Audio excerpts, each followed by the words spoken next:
Hey guys, welcome to my YouTube channel. Today we're making healthy oatmeal chocolate chip cookies. These are my husband's favorite dessert and I have been perfecting this recipe for months now.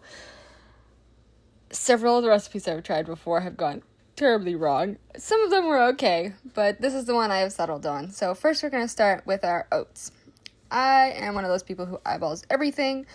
So I am trying to do my best to give you some measurements here. I'm going to go with about 1 cup of oats. Try not to spill it out of the bowl like I just did.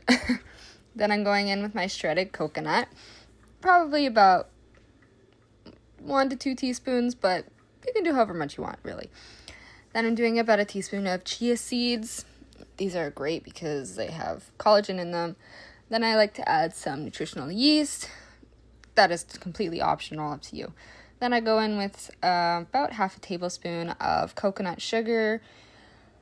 You can also do a normal sugar or you can leave this out. And then I'm doing half a scoop of protein powder. You can also sub this out for some almond flour or something like that. I just find it helps hold it all together a little bit better. I'm going to give that a good little mix, and then we're going to start with our wet ingredients. We're going to go just a splash of vanilla extract, and then probably about a tablespoon of maple syrup, depending on how sweet you want your cookies. Then I like to do about 2 tablespoons of tahini. You can also sub this for just some extra peanut butter.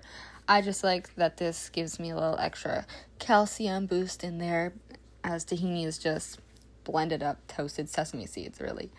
All right, then we're going in with our peanut butter. I use the one that's made with just peanuts because that's really just the healthiest option, but you can use whatever kind you want.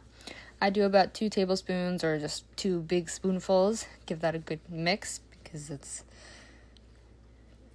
going to be a sticky batter. Then we're going to make a date caramel.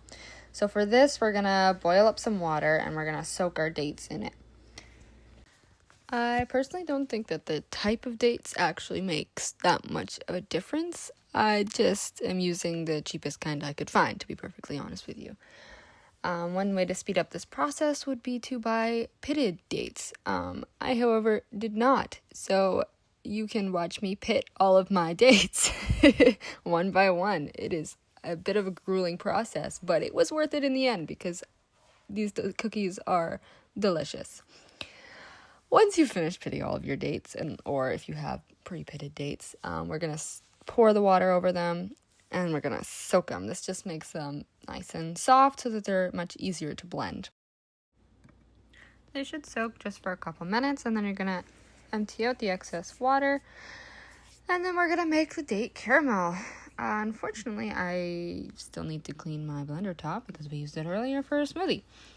As a stay-at-home mom, my duties never end. Don't forget to throw out those date pits. Then we're going to add a bit of milk to our dates. I'm using coconut milk, but you can use any kind of milk you want. I just personally like coconut milk. You're going to blend that together, and that's going to be your date caramel. We're going to add about 2 tablespoons, I'd guess, of that into our cookie mix. And give it a good stir. At this point, it should be nice and sticky. And now for the best part, the chocolate chips. Now, I'm not going to say you can put too many chocolate chips. That's really up to you. I'm going to put about 2 handfuls for this recipe, because that's about the perfect amount for me. But if you want more, go for it. If you want less, you can do that too. It's also good without them. Now we're going to preheat our oven to 350. And don't forget to drink your water, guys. Water is so good for you. You need it, okay? Take your water breaks. Now that our oven is preheating, we're going to start scooping our cookies. I'm using a 1 tablespoon scoop and then just scooping it out with my hands and reshaping it after. You can also just use your hands, but it is quite sticky, so you're going to probably want to wet your hands so that it doesn't make a big mess all over your hands. Now, these cookies don't spread out while they're cooking, so you don't have to worry too much about spacing. You can put them close together if you need to, and they'll be totally fine. And voila, we have our cookies.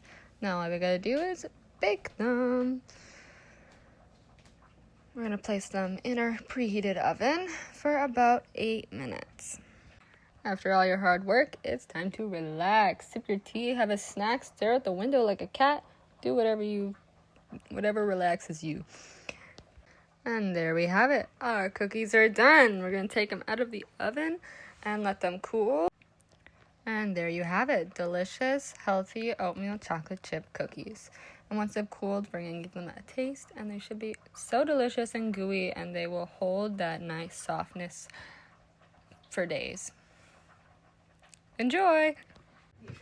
Till next time! Bye!